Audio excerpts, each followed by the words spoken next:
Good afternoon, everyone. I am Trish Armstrong, co-chair of the CLE section of the Florida Bar Family Law section. If you can please mute your audio just so that there's no feedback. Any questions that you have, go ahead and submit them in the group chat. Welcome again to our Zoom program on COVID-19 and reopening. We are very lucky to have Dr. Ryan Day, a frontline physician at MD Anderson Cancer Center in Houston, here with us to offer his medical perspective on COVID-19 and answer questions you have about reopening your practices or reopening in general. Dr. Ryan Day is a surgical oncology fellow and critical care physician at MD Anderson Cancer Center. He holds an undergraduate degree in microbiology and immunology from the University of Florida. He attended Ross University School of Medicine and completed his general surgery residency at Mayo Clinic, Arizona. He is board certified in general surgery and holds a position at the University of California, San Francisco as an abdominal transplant surgery fellow. Dr. Day's current responsibilities include operative and perioperative care of cancer patients, administration of the Surgical Oncology Fellowship, and critical care for surgical and COVID-19 patients at the University of Texas MD Anderson Cancer Center. Welcome, Dr. Day. Good morning. Thank you for having me. I'd like to start off by thanking Julie, Trish, and Rachel for setting this up. Done a great job with it. And I'll start by talking a little bit about who I am. Thank you so much for the introduction there. You can go to the next slide there. So I currently work as a surgical oncology fellow, which means I primarily do surgery on cancer patients at MD Anderson.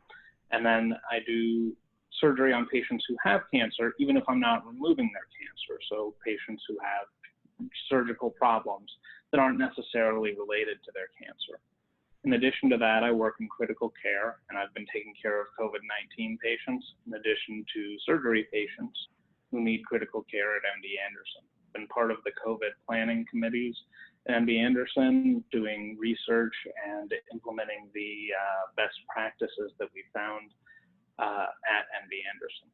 In addition to that, I have experience with prior epidemics in H1N1. I was also working in critical care at Mayo Clinic in Arizona. I actually diagnosed the first case of the H1N1 resurgence in the state of Arizona, and then helped run a 30-bed ICU that was primarily H1N1 patients. I also have some experience working in resource-limited settings. You can see at the bottom, that is me operating in Haiti, where I go once to twice a year to help build capacity for surgery and critical care in Haiti. And then on the right side of the screen, you can see my wife Sandra there, who I'll talk a little bit more about later on. But she has lupus, and that kind of enters into some of the discussion and back and forth when we talk about risks and benefits of COVID-19 and our own activities. You can go ahead and go to the next slide, please. So what is COVID-19? I wanted to do some brief background to make sure we're all on the same page and we're talking about the same thing. So the virus originally came from Wuhan, China. The circumstances aren't entirely clear, although it may have had to do with some animal eating practices that they have in that area, specifically related to bats. The virus itself is incredibly tiny, and it's made up of essentially an envelope and then RNA, or ribonucleic acid, on the inside. The envelope allows it to enter our lung cells using this spike protein. Once it does that, the instructions on the inside of it, the RNA, they take over the cells of our lungs, and they turn those cells into basically manufacturing plants for new viruses. So one virus will infect one cell and then take it over. It makes 100,000 new viruses until the cell dies and bursts and releases those new viruses. They infect other cells in your lungs, and then they become droplets as you breathe out and cough and those things. And that's how they become transmissible. We know they're transmissible through droplets, which are things that come out of our mouth. They're like small amounts of spit, basically, that have the virus in them. Aerosols are a particular category that we see less often than droplets. They're mostly seen in healthcare situations when we're doing things like putting breathing tubes in. And that's where the virus is in the air by itself without any surrounding water or that sort of thing. It's a more dangerous situation because the virus is much smaller, and I'll talk about some of the precautions that we take in hospitals for that versus what people do at home. And then recently there has been data that suggests it's also transmissible through feces. So particularly with food preparation, if hand washing isn't used, there is live virus in feces from infected individuals, and it can be transmitted in that way. Next slide, please. So what are the symptoms? Well, one of the most interesting things that's come out recently is that a lot of people are actually asymptomatic with this disease. We started doing testing on the general population for antibodies against the COVID virus, and about 5 times as many people as we know have had it from being tested have had it and either had no symptoms or very minimal symptoms. The other group of people that don't have symptoms are individuals who are so-called pre-symptomatic. There's a 1 to 14-day incubation period from the time you actually contract the virus until you start to experience symptoms. The median day that people experience actual symptoms, if they're going to have them, is 5 days after they contract the virus.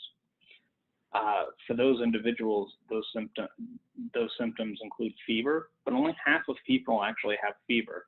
So some strategies that depend on taking temperatures and those sort of things are going to be missed even by some symptomatic individuals, and they'll miss all asymptomatic individuals. The other common ones are shortness of breath and cough. Most people that have symptomatic COVID-19 will have those. And then there are some less common symptoms, including sore throat. About 10 to 15% of people get a sore throat with COVID-19. Headache, body ache, and exhaustion are a little bit more subjective, so it's harder to say that people necessarily have those or don't, but they're reported about half the time. And then there are some emerging symptoms that I don't have listed here, but the important ones are loss of taste and smell. That's an early symptom that we're seeing even prior to these other symptoms, and it tends to pretend if that happens, that you're actually going to have a less severe course of COVID-19. And while we originally thought that children were far less affected from a symptomatic perspective, from the large outbreak in New York City, we're actually seeing a group of children with something called Kawasaki's disease, which is an autoimmune manifestation of COVID-19. There's been about 150 children in New York City that have come down with that now as a result of COVID-19 infection. Now, these are all short-term symptoms. And it's very possible that COVID-19 could have long-term symptoms or manifestations that we don't know about yet. At the end of the day, this virus has only existed for 4 to 5 months at this point. So we don't know what's going to happen in years down the road. Some other examples to think about are like the chickenpox virus. Well, you get that as a child, right? And then, or a lot of people in this room did before the vaccine existed. But then as you become older, 65, 70, it remanifests itself as the shingles infection. They're the same virus, and it's been latent in the body that entire time. There are other viruses like the monovirus, which can actually lead to some cancers later on in life if it becomes reactivated. There is a possibility that there could be long-term sequelae of COVID infection. We just don't have long-term follow-up yet because we're not in the long term.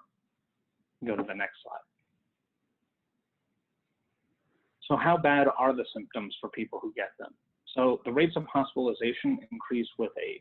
Young individuals, 5 to 17-year-olds, only require hospitalization 0.1% of the time, 1 in 1,000. But if you're greater than 85, 17.2% of people end up requiring hospitalization, and that number is probably a little bit low at this point. The average hospitalization for people that don't require critical care is longer than a week, which is actually a very long hospitalization for an acute illness. Most other types of pneumonia or influenza tend to be more on the 3 to 4 day end. Individuals who require critical care for COVID have really bad outcomes. 50% of people who require being put on a ventilator end up dying from COVID-19. Frequently, they have other critical care issues, including the need for dialysis and other supports, including for their heart. You can see in the pictures on the right the precautions that we have to use when we put breathing tubes in people. It's one of those aerosol generating procedures that are particularly dangerous. We've been using boxes around people's heads, special respirators, and ventilators. And then if someone ends up on a ventilator for COVID, they end up staying in the ICU on that ventilator for about 2 to 3 weeks, which again is a really long stay in the ICU and ends up being very resource intense for each individual that ends up in the ICU. The fatality rates, they're different depending on what sort of metric you want to use.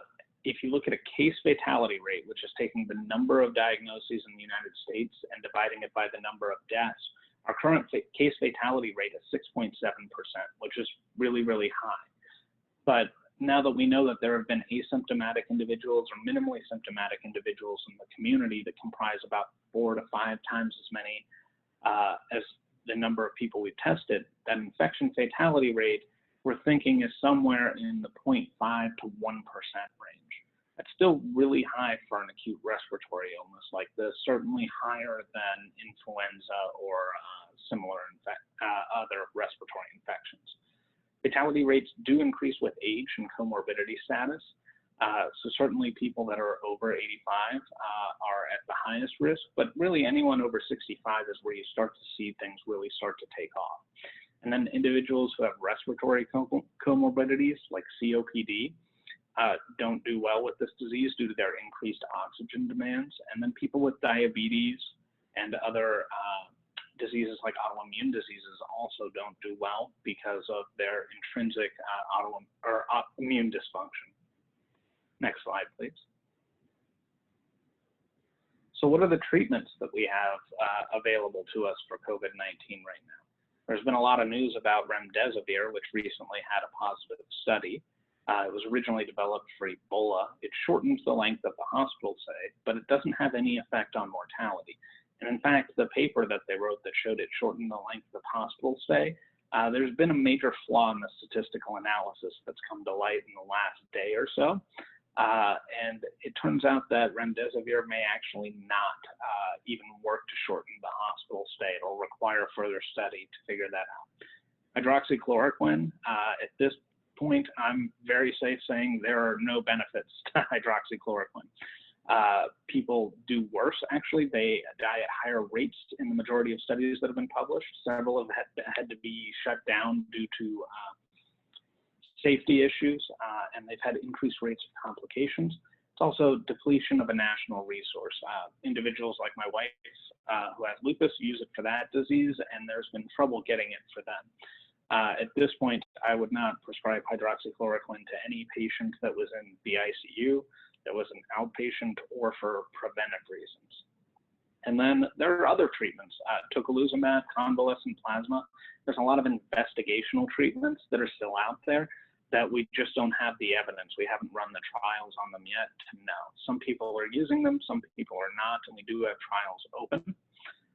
But the most encouraging news has always been with a vaccine, which is the major way that we can we fight most viruses that we experience in the modern age. The issue with a vaccine is it's going to take a while not only to identify the correct vaccine. There's several promising ones that I'm cautiously optimistic about, particularly Moderna and AstraZeneca both have encouraging vaccine candidates at this point. But the issue is going to be production. Once they make it through those multi-phased trials, getting them into actual production at a level where you can immunize 300 and some odd million people in the United States, really the earliest that's even feasible with a long shot is next year. There was actually some good news otherwise the other day in that now the neutralizing antibodies have been identified from people's serum. And we may be able to develop a treatment, a monoclonal antibody that can be administered based on that. But again, that's 2021 at the earliest. So we're kind of stuck living with this virus and not having great treatments for it in the meantime. Next slide, please. So one thing we have to do is test for the virus. And there's a couple different types of testing. I know some people sent in questions about The types of testing, is it feasible to use them in an office setting? What does that look like? Well, at this point, there's really two tests that you can use to see if someone's actively infected with COVID-19. The first is a PCR test, which is the one you see being administered there. It's not really practical to administer to yourself or without a medical professional because it's not just a swab inside the nose. It actually feels like it's tickling your brain as you get tested, and it's quite invasive in that way. The other test is an antigen test, which works on saliva. That's still a little bit more investigational at this point. And one of the issues with these tests is even some of these tests that have been FDA approved at this point, like the Abbott test, still have high rates of false negatives and false positives. There are other ones that are developed by different labs that do better, but there's a wide variety between these tests. And then there's also antibody testing. The idea behind antibody testing is that you've been infected at some point in the past. You've beaten the disease, whether you were asymptomatic or symptomatic, and now you've developed neutralizing antibodies that will protect you in the future from COVID-19. For a while, we had questions about, did people develop antibodies? Did it confer immunity to this disease? We've seen pretty good evidence now that people who have been infected do not get reinfected with COVID-19. They develop immunity to it. The question at this point is, how long does that immunity last? So for other coronaviruses, the immunity only typically lasts about 2 to 3 years. So we may see that natural antibodies are not the way to go necessarily in this disease, and a vaccine may be needed kind of on a yearly basis, similar to the flu.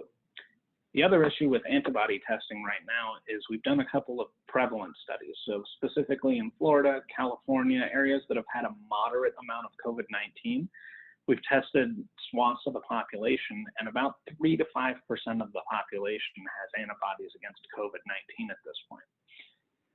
Some people have suggested that, well, we could test people for antibodies, and anyone who has antibodies could then go back to work. The problem is that's not really a valid strategy when only 3% of the population has antibodies, because there's inaccuracy in the antibody test. It's a very good test, but it's only accurate about 95% of the time. So if you take 1,000 people and 3% of them are going to be true positives, that's 30 people that are positive and have true antibodies against COVID-19. On the rest of the 1,000, since you have 5% inaccuracy, 50 of them are also going to test positive who don't actually have antibodies.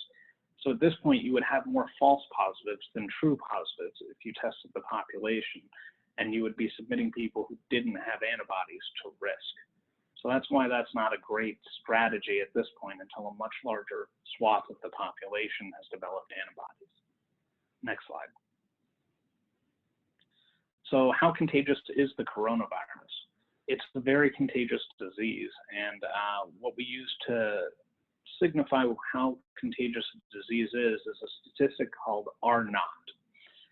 And that's how many people one person with the disease will infect with the disease if all things are left to themselves. So without social distancing, without any other measures, masks, etc., the coronavirus R0 is between 2.5 and 3.5. Average that down to 3, but you can see how quickly this builds. One person infects 3, that becomes 9, that becomes 27, and you get this exponential building for any time you have an R0 above 1. So with a lot of what's happened with social distancing, with shutting down the economy and other things, we've gotten this R0 in most places to either 0.9 or 1.0, which means each person's infecting largely one other person or less. If you can keep R0 below 1, then your numbers decline over time. If you keep it at 1, then they stay the same. But as we start to lift restrictions and people go back to work and they have more contacts, that R0 is going to go up again. The strategy to beat that while continuing to reopen society is test, trace, and isolate. The idea is that you have to have enough contact tracers, and our current data says we need about 300,000 contact tracers in the United States in order to trace the number of people that are going to have this. And that's a specialized job that requires training. Prior to this outbreak, the United States had about 3,000 to 5,000 contact tracers working for state and federal government. So you need a large number of people doing that. And then the idea is they trace individuals who come back as positive, they trace all of their contacts, and then you test the asymptomatic individuals. So once you test the asymptomatic individuals, you can isolate them and hopefully keep the R naught low. Next slide, please. So the epidemiology in the United States at this point. There's been greater than 1.5 million confirmed COVID-19 cases. Serologies suggest a 4 to 5% infection rate in endemic areas. There are other areas, like some portions of the Midwest, that have had lower rates to this point, but it's suffice to say those are going to be going up everywhere. And at this point, there are 95,000 confirmed COVID-19 deaths. And you can see in the map kind of where the hot spots in the United States are by county at this point. Next slide, please. So the next couple of slides are to show a little bit about how people are charting this data and how different charts can present the same information and give you different impressions. So it's important to really be critical of these things and have sources that you trust to interpret these. So this is a common chart that people have seen on the news everywhere else, and this is what's called the logarithmic chart. So if you look at the y-axis of the chart, it goes up by a factor of 10 each way. And you see the United States is right at that million mark. Well, the next line on that chart is 10 million afterwards. But the space between 1 million and 10 million is the same as between 100 and 1,000 cases. So as you start to get to really advanced numbers, this is going to naturally tail off as it gets rid of the population. But it's great for charting the exponential growth in the original phase. Next slide. So this is a chart that's showing the exact same thing as the last chart. It's just not on that logarithmic scale. If you look at the left side, the y-axis, this goes up by a normal amount at each increment. So you can see that this looks like a vastly different situation. The other graph had leveled off, whereas this one still appears to be going up at largely the same rate. So it just depends on how you want to visualize that data. Both of these graphs show the same thing, and you could make two very different points to people by showing these two different graphs. Next slide. So the next thing we can break it down is this is actually the same data. This shows just the number of positives each day, and a way to smooth that out is that rolling 7-day average. Because what you see is there's a spike every 7 days where it goes down and down and down every 7 days. Well, that's the weekend, and reporting of cases tends to be much lower on the weekend. So using something like a rolling average gives you a much more accurate prediction than every weekend going, oh, our cases are coming down. It's safe to open things. It's safe to do things.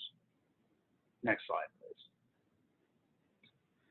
And here you can see just even subtle changes in the way the data is recorded and reported can show you very different things. So this is the same thing. This is the death count as it's tracked by the CDC and by the COVID tracking project. The red lines are the CDC's tracking of deaths, and they appear to be coming down, whereas the COVID tracking project's deaths are stable or moving up, actually. And the reason is the CDC reports the deaths on the day that the death happened. So they frequently get a report of a death, and they have to go back and they modify it several days ago to increase the count there. Whereas the COVID tracking project reports all deaths on the day that they are reported. So you can see those two different ways of doing that give you a very different view of even the same piece of data. So it's important to look at all these things critically when you see them on the news, that sort of thing. There's always kind of a point of view being presented, and you want to really get all the data before you make up your mind. Next question, or slide. Oh, well, that's sad.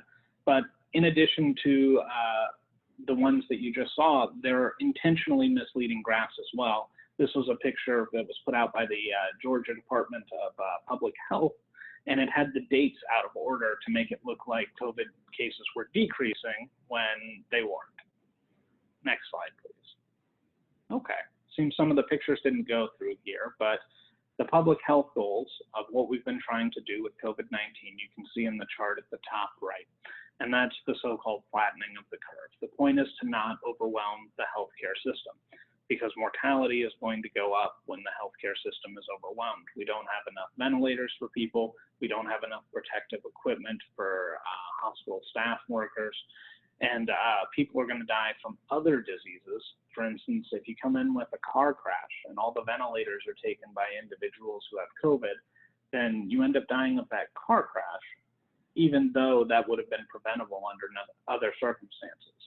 So the point of social distancing and masks and some of the things I'm going to talk about was to flatten out that curve so that we stayed under hospital capacity.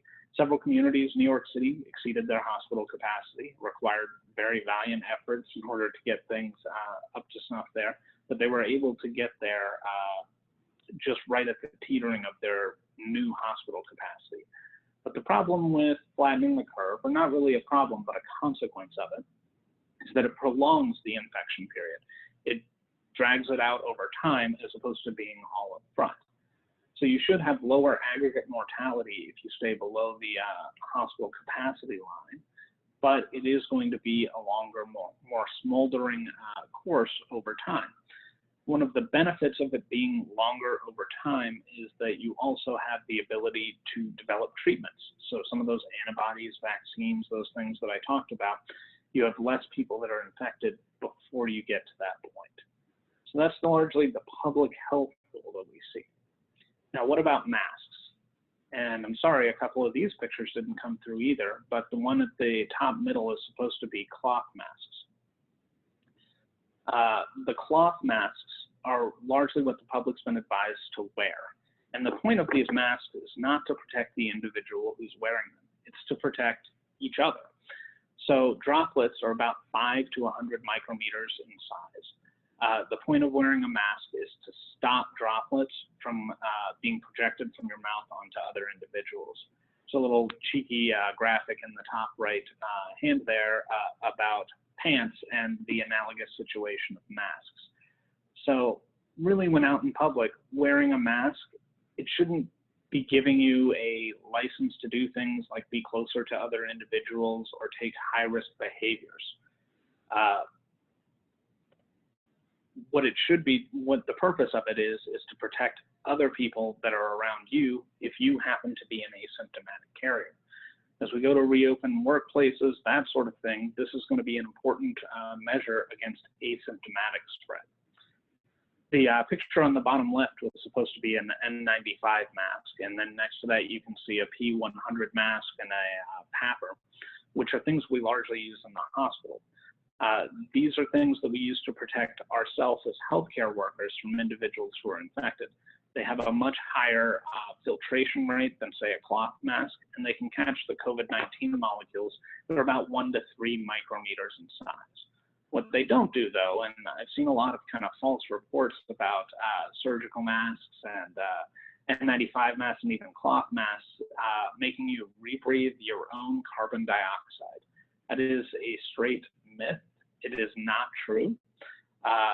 There is no mask in existence which causes you to rebreathe your own carbon dioxide. We've actually done studies on physicians who've worn these masks for 12 hours during a day. We draw their blood and we actually look at the levels of oxygen and CO2 in their blood, and it's the same after wearing them as it is beforehand.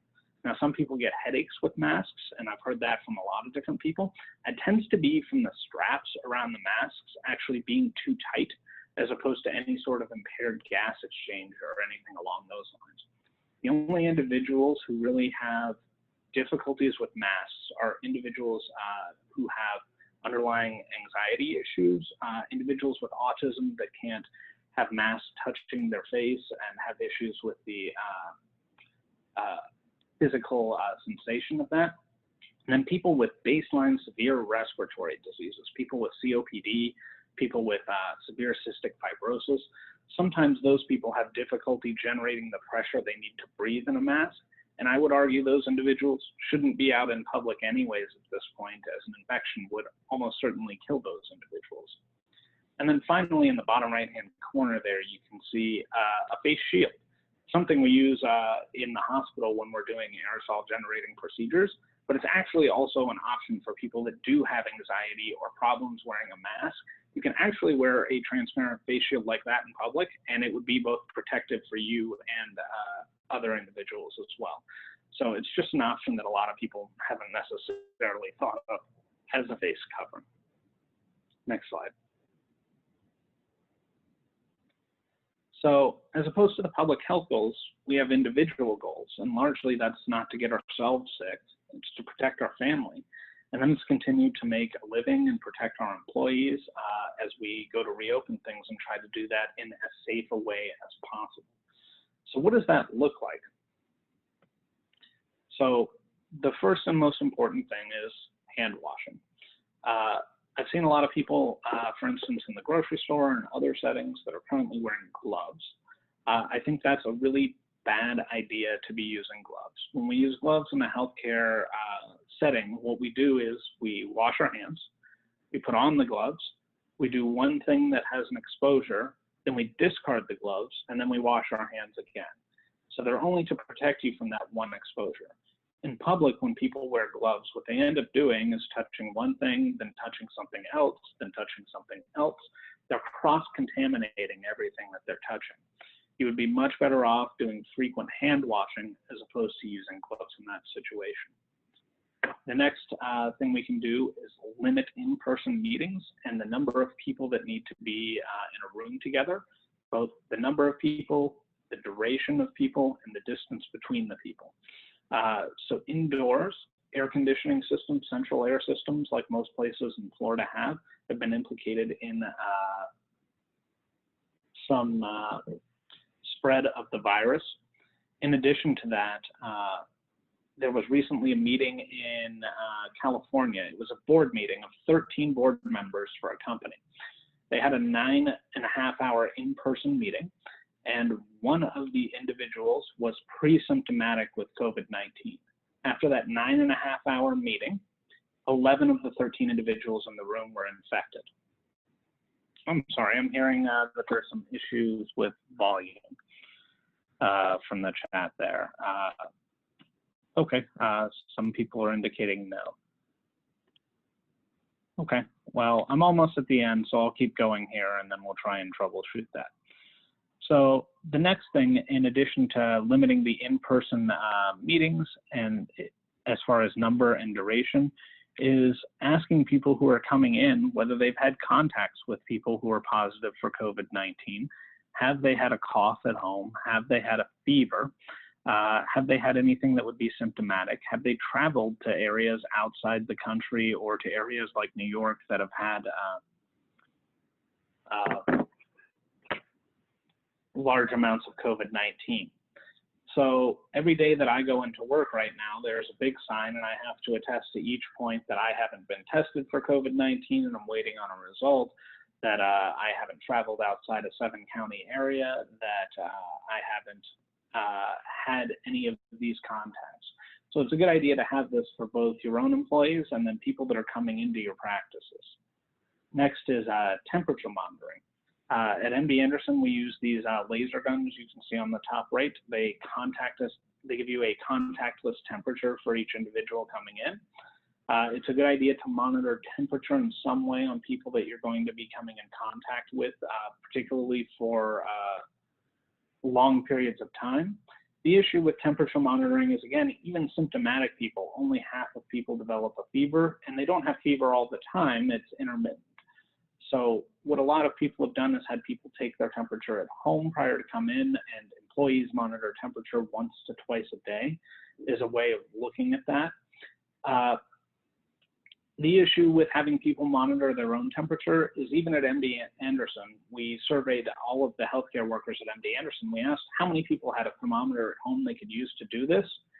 Only 40% of healthcare employees have a thermometer at home, and I would venture that that's probably less in the general population. So that's why using something like a contactless temperature monitoring system can be a good thing. Next thing is disinfecting high-touch surfaces. So there's a list of 11 high-touch surfaces there. It includes things like keyboards, mouses, steering wheels, refrigerators. Those are all important things to disinfect throughout the day. We've got some data now that particularly touch is maybe a little bit less of the way that this virus is transmitted.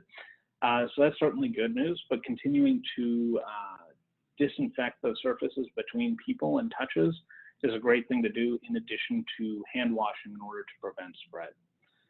The next thing is you have to give people the leeway, if they're sick, to stay at home. Anyone who's symptomatic in any way should be at home and not coming into the office or another environment where they can infect other people. This took a big change in kind of the paradigm in healthcare. Doctors frequently come to work sick, and we feel like we have to power through things and just deal with it.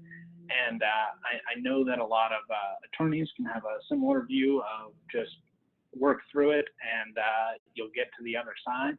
And that can't be the case with COVID. It's so infective, and the consequences are so high for it that it can no longer be that same kind of paradigm. If you're feeling unwell, you have to stay home, and really, to protect the office, you have to have other employees who are feeling sick have a way not to come into the office. Any work that can be done remotely, I would still suggest should be done remotely. This is just for those situations where you have to have something in person. And again, you want to limit the amount of time that people are in contact with each other. You want to continue to use things like face masks. So for instance, say you had someone coming in who needed counseling about something, and then they needed to sign a document. You could still do the counseling remotely and then have them come in and just sign the document. It's going to require kind of hybrid approaches like that in order to help prevent people from getting infected. And then the final thing to consider is in your public-facing parts of offices or other areas, you can use shields. A lot of grocery stores have gone to these plastic shields. They're actually relatively cheap to get and install in order to protect your employees that are public-facing that don't need prolonged interactions. So I think that's about all I had as far as prepared talking points. So I hope that was helpful, and I'm glad to help with any questions at this point.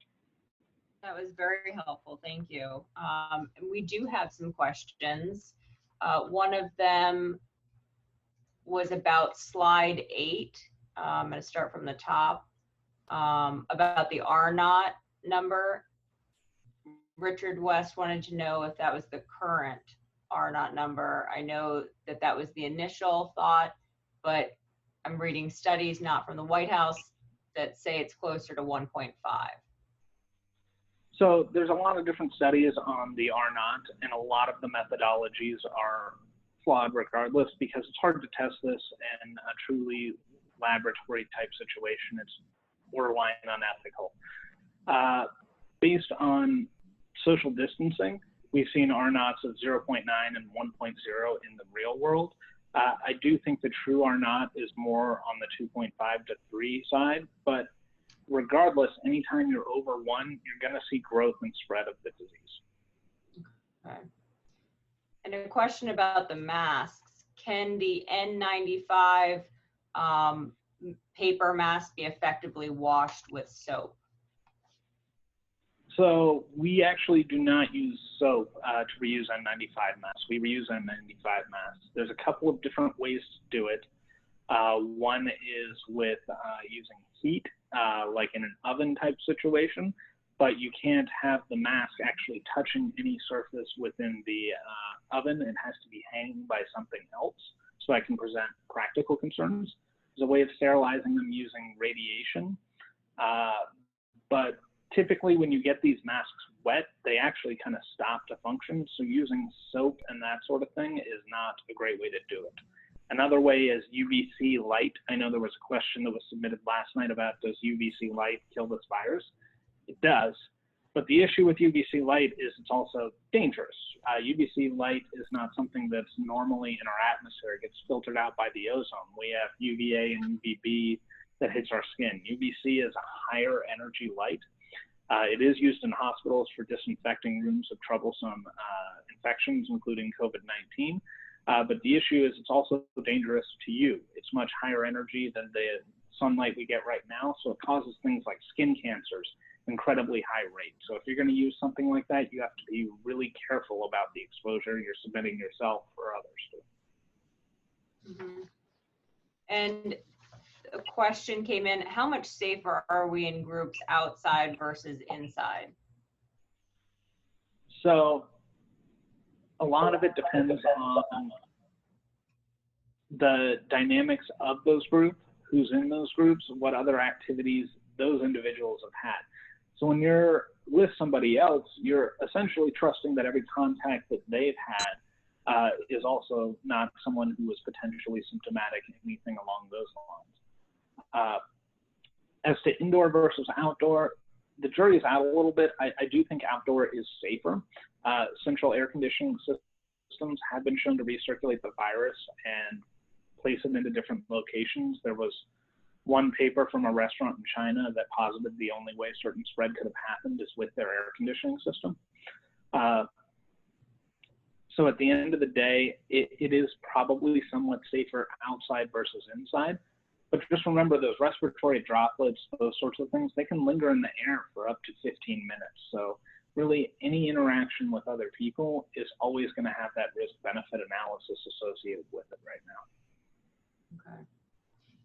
And wearing a mask, does your mouth and nose need to be covered by the mask or just your mouth? Yes, your mouth and nose need to be covered by the mask for it to be effective. Just covering your mouth is actually as ineffective as not wearing a mask. One question came in, our law office has about 12 people working in it. We are able to be 6 feet apart. Should I require everyone to still have masks on during the workday? We do not have public or clients in the office at this time. And then a follow-up to that is what masks are the best to use? So in that sort of situation, I think using cloth masks or surgical masks, the kind of loop around the ears, are the two best options. I would have individuals continue to use masks. For instance, at MD Anderson and any associated institution, even those that don't provide direct healthcare, we still wear masks indoors at all times, except when eating. So that is kind of the one exception, because there's no real practical way to eat with a mask on, and people still need to be able to do that. But yes, in an indoor situation with 12 people in an office, I would emphasize that they should wear masks, and individuals who can do their function from home or remotely should still be allowed to do that as much as possible. Each person that you decrease in the office decreases your potential exposure quite a bit. Okay. A question about someone having a pre-existing condition, but being under 50, will wearing a homemade mask and hand washing really protect me? So the homemade masks, they don't provide protection to the individual who's wearing them. So other people wearing masks will help protect you. Hand washing will help protect you. But it's still, even if you're meticulous about those things, there's still a chance that you can get infected with this virus, particularly if you're in public and around other people. There's just kind of no way to avoid that potential risk with how infective this virus is. So again, you just have to consider the risks and benefits of different activities as you put those back into your life. I can tell you that I haven't had a haircut in quite a while now. I'm not eating out at restaurants despite them being open in the area because the risks of those activities are just too high to me personally, having patients that I'm going to see in a hospital and having a wife with an autoimmune disorder at home. So you have to kind of take your own inventory of those things and how much risk is worth it to you. Mm-hmm. Do you have any suggestions for cleaning AC systems when you have to be indoors with others? So for cleaning AC systems, the best ones that are similarly used in airplanes now are kind of HEPA filter ones. They can filter out about 99% of the virus if you have a HEPA filter on your central air. That's probably the best way to go at that. Using standalone air purifiers that are separate from central air probably don't do a whole lot in that regard. Okay. Should we limit the number of client meetings and how many people should attend them? Yes, you should absolutely limit client meetings to the bare minimum of whatever is necessary, the bare minimum of the people that need to be in that meeting, and limit the length of the meeting. And then also limiting the activities of the meeting. I don't think any of you are having people say, for instance, sing at the meeting, but that would be a high risk activity.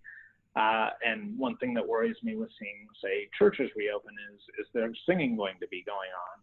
Similar to the group that had the 13 people in the boardroom, there was a choir group of actually 90 individuals who met, kept 6 feet apart, and practiced their choir songs. There was one pre-symptomatic individual in that group, and after a 4-hour rehearsal, 60 of the 90 individuals ended up ultimately testing positive for COVID. So there are both high-risk activities, exposures, length of time.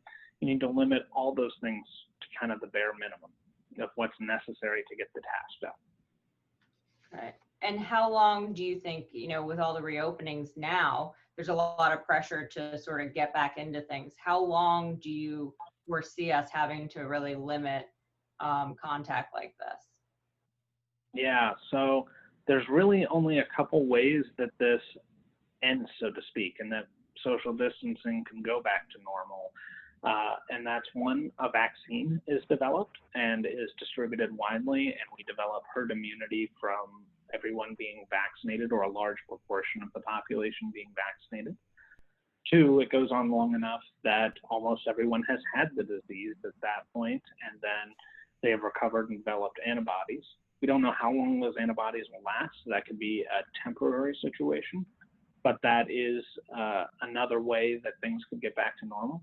And the third way that you don't hear talked about as much is if an effective treatment is developed. So a lab recently found 14 neutralizing antibodies, and they're working on producing those into a medication that can be given. If that were to be successful and that prevented people from dying or having severe disease from this, then I think as a population, we could go back to the point where we didn't have to do these things.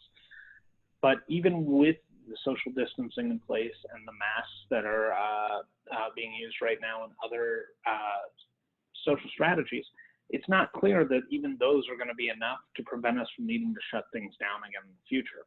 Now, I don't know if there will be political willpower to do that, but it is possible that we could get close to overwhelming hospital systems in other areas and need to shut down again. So it's hard to say at this point. We just don't have all the information, and we're still at the very beginning of this, but I don't see it going away anytime soon.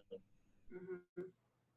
So one question came in about requiring clients to wear masks in our offices. Is that something that we should require them to do? I certainly would.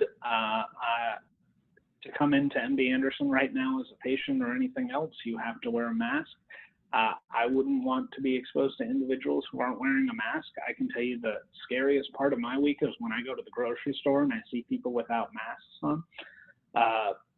It really does help limit that droplet spread. And remember, it's protecting you. It's not protecting them. And I think you have to be cognizant. If you're going to have a lot of people coming through an office, then you're increasing your exposure quite a bit. You have to do things to mitigate that exposure. And one of those things is requiring clients to wear masks. And how do we protect ourselves in our offices and common areas such as break rooms, kitchens, copy machines? And what about offices that share public bathrooms with other offices in the building? Yeah, so the main thing with those things is going to be avoid touching your face, hand washing, and then frequent disinfection of those surfaces. So it's a little bit difficult to get things like Lysol wipes right now. So if an office is going to reopen, I would definitely suggest trying to source those things and then placing them frequently with easy access throughout your office. Also place hand sanitizer if you have it available throughout your office, and then take steps to decrease the number of touches in different areas. Like if you have doors that are in your office that require people to pass through very frequently, instead of having everyone touch that door, consider propping it open, that sort of thing. Mm-hmm. So should high-risk individuals work from home until there's a vaccine if they can continue to do that? I would absolutely suggest that. a lot of different companies, including MD Anderson, has taken about 40% of the workforce at MD Anderson is working from home, and now MD Anderson is working to make that a permanent situation for those employees. I believe Facebook just announced that they are also transitioning to a more permanent work from home model. If you can work from home and you can effectively do your job, I don't see any reason that you need to expose yourself to other people and increase your risk of contracting the virus. In gyms, do increased respiration rates make the spread more likely? So anytime you're breathing more heavily or you're doing things like singing and you're projecting, droplets are going to go further away from your face in just a straight distance sort of situation. We've used kind of the 6 feet as a safe distance. There's actually studies that show droplets can spread further than that. The furthest study I've seen is about 13 feet. But yes, vigorous breathing, deep breathing, exhaling forcefully will cause things to spread further. A gym is not a situation that I'm going to be in the near future. My wife and I are doing our exercise at home in the apartment and taking walks, being far away from other people, that sort of thing. I think outdoor exercise activities or not being in a public gym situation is ideal at this point. Okay. I've heard that ACE2 receptors are mostly common in lungs and heart tissue. Are there any medicines you know of that affect ACE2 receptors, helpful or dangerous?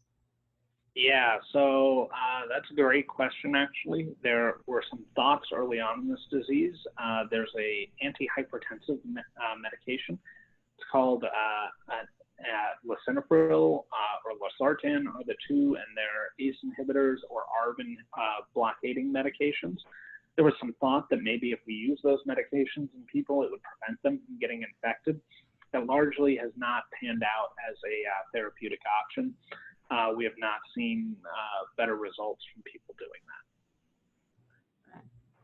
And this is in line with our experience. Oh, sorry. I was just going to say this is in line with our experience with other viruses. There are not that many viruses that you can think of that there's a treatment for.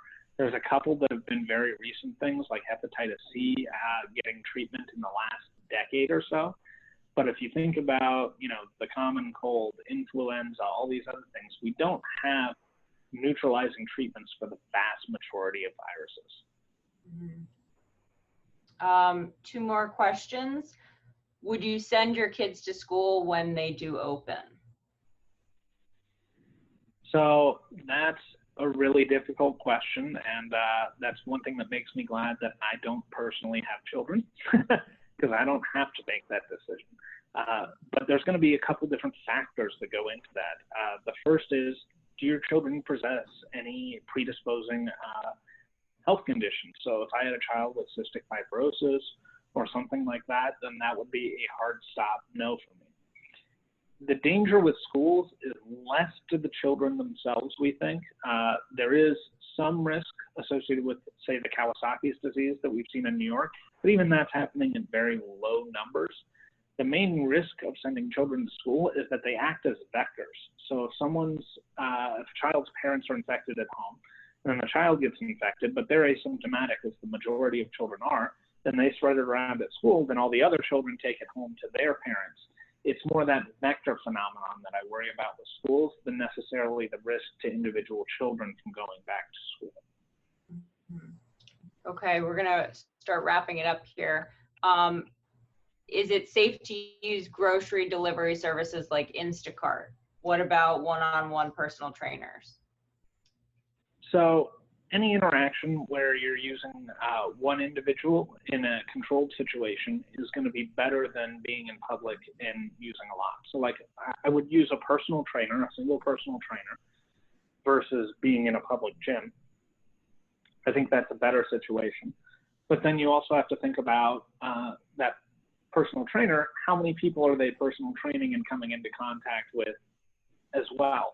That can be kind of a difficult situation, but I think it is preferable to being like, say, in a big public gym. My wife actually has a personal trainer, and she has been doing Zoom workouts with her personal trainer that have worked quite well. So I think that's another option you can potentially look at there. And then, sorry, I forget the first part of that question. Oh, Instacart for groceries. So based on what I see at the grocery stores in Houston right now, I see a lot of people that are close together, a lot of people not wearing masks, that sort of thing.